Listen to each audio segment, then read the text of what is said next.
Hello. So in the least interesting fact pattern ever, there has been a new development. Not really making it more interesting, except in the kind of way. The charges were dropped on Mr. Gray by Moultrie, Georgia, and that's good. But they made the police chief drop the charges. They made the police chief request that they be dropped, and they made the police chief write a letter explaining how the police chief had gone out of his way to get the charges dropped, and how the police chief had asked them to return Mr. Gray's bond money. So what that leads me to believe, especially with his following paragraph where he goes on to state how Mr. Gray was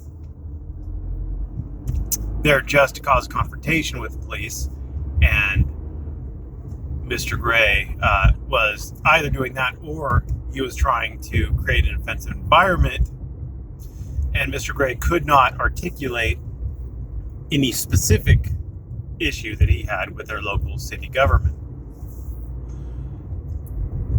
He was forced to write that letter.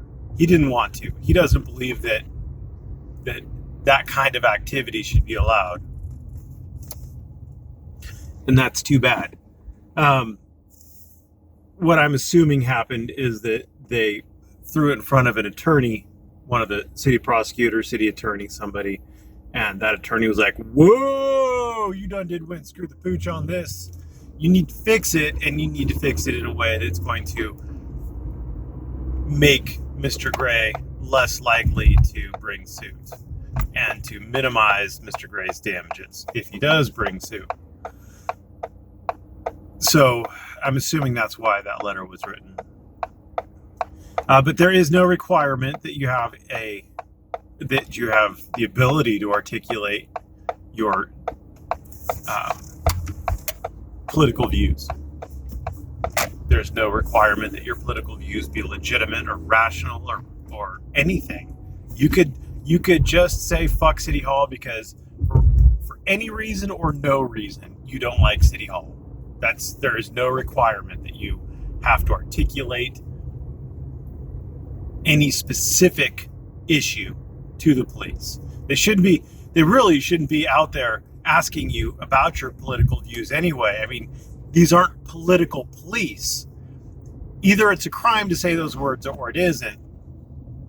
And it isn't. So they have no business in interrogating a citizen about his political views.